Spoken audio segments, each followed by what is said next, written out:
Reporte 100.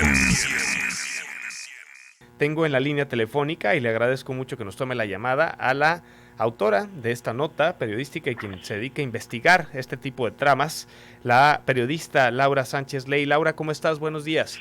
Tirso, buenos días, un gusto saludarte y estar por acá otra vez en tu espacio.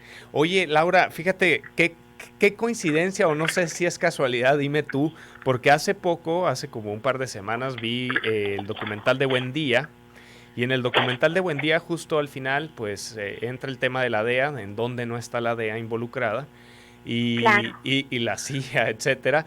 Y sale el tema de cómo es que Buendía podría pues haber estado su asesinato vinculado al hecho de la información que él tenía sobre el asesinato de Kiki Camarena. Y pues justo ha estado como el tema en el reflector, y ayer tú publicas esta nota. ¿Qué pasó con Raúl López Álvarez? ¿Qué está pasando en Sí, Estados Tirso, mira, te Unidos? platico. Bueno, hice una revisión de los documentos del caso de Kiki Camarena. Esa acusación está en una fiscalía de California, del Distrito Central de California, en Los Ángeles. ¿Qué fue lo que encontré?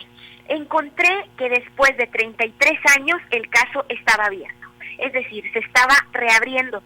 Esta persona, a través de la Corte de Apelaciones de la Suprema Corte de Justicia de Estados Unidos, solicita una reducción en su sentencia de 70 años. Él fue sentenciado a casi 300 años en prisión. Él está solicitando una reducción de su sentencia porque alega que en 1988, cuando se le sentenció, tenía 2 cargos, no se le corroboraron 2 cargos. Entonces, él asegura que el Buró de Prisiones y que el Departamento de Justicia nunca hizo una aclaración a esto. Es decir, que nunca se le descontó el tiempo. Sin embargo, cuando reabre este proceso, también ocurre una cuestión muy interesante, y es que este señor asegura que durante el proceso judicial se cometieron irregularidades, y algo inusual para el gobierno de Estados Unidos es que ahora en este debate, en esta reapertura, reconoce que tuvo testigos que mintieron para, decir que este señor Raúl López estuvo en la casa de Guadalajara, esta infame casa donde torturaron a Kiki Camarena. Y en esta idea, ¿qué es lo que él argumenta sobre estos testigos falsos? O sea, ¿qué es lo que está alegando? Mira, es que él incluso está alegando que él nunca estuvo en el lugar. Ahora, Él, o sea, pero de verdad, hasta 33 años después cambia la versión a ese grado. Exactamente, está cambiándola. Él asegura que no, que él no estuvo en el lugar, que él básicamente en la cárcel conoció a unos hombres, a un agente infiltrado de la DEA, que estaba, ahí encubierto, y que bueno, fue gracias a esto que él le cuenta la historia que él estuvo en la casa, pero que solo lo hizo para impresionarlo. Entonces, realmente es una versión que pues el gobierno americano también está ofendida con ella. Sí. ¿Qué implicaciones crees, qué alcance crees, Laura Sánchez Ley, periodista de investigación y que publica esta nota en Milenio, que les invitamos a leer?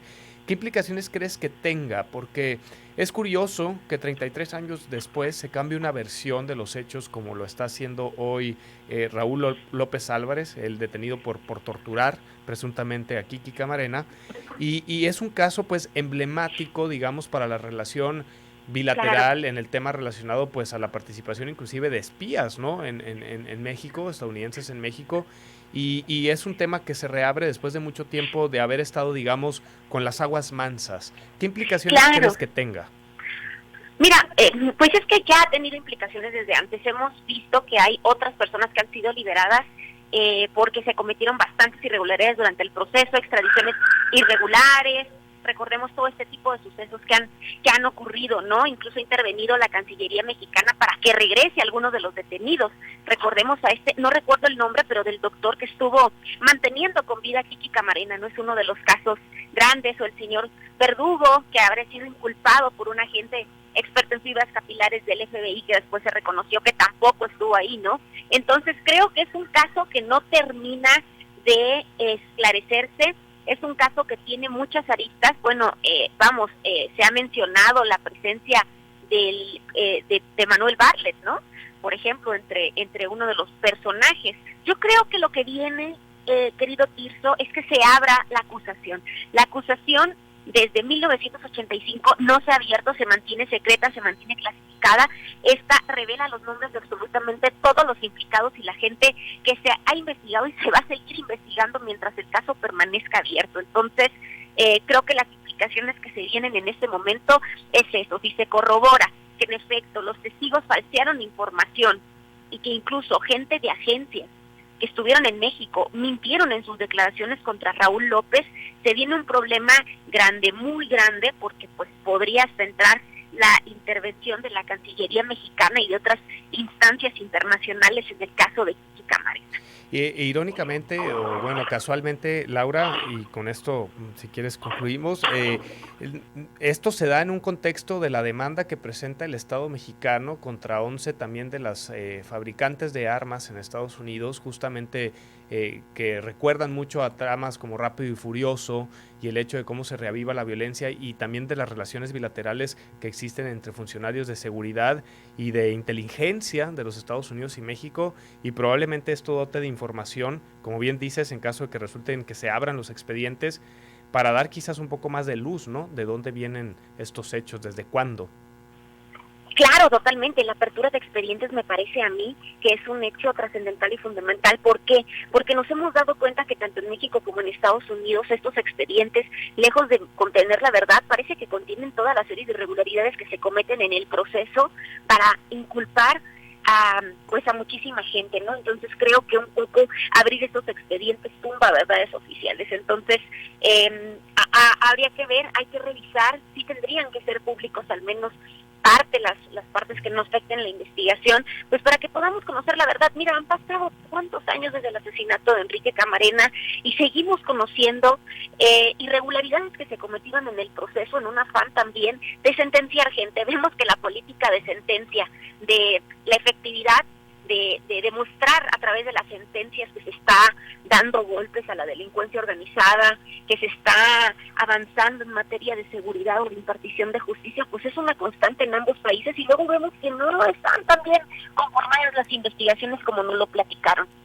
Sí, coincido, Laura, o sea, esto de las sentencias es como el momento espectacular en el que se busca dar carpetazo diciendo pues este es el culpable, pero al final de cuentas como sociedad nunca tenemos la fotografía completa del alcance que tienen estas grandes tramas que no solamente son de corrupción, sino pues de violencia, ¿no? Y que tienen que ver con lo que quizás hoy estamos viviendo en ambos países.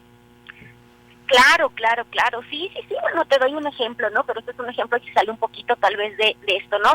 2 delitos, delincuencia organizada y lavado de dinero. En 3 sexenios, por ejemplo, en materia de delincuencia organizada, solamente se sentenció, hubo 2 sentencias condenatorias irrevocables, es decir, que no se movieron, que ya se impartió justicia, 2. Nada más. Y en el delito de lavado de dinero, lo mismo, 44 sentencias en 3 sexenios por lavado de dinero. Entonces, vemos que los índices de efectividad, con todo y estos grandes anuncios, detenciones, al final del día se cae todo. Pues Laura Sánchez Ley, periodista de investigación y que publica esta interesante nota en Milenio, te agradezco mucho que nos hayas tomado la llamada esta mañana. No, hombre, Tirso, muchísimas gracias a ti y a todo tu auditorio, te agradezco mucho, bonito día. Un abrazo, excelente día, hasta luego. Gracias, hasta luego. Reporte 100.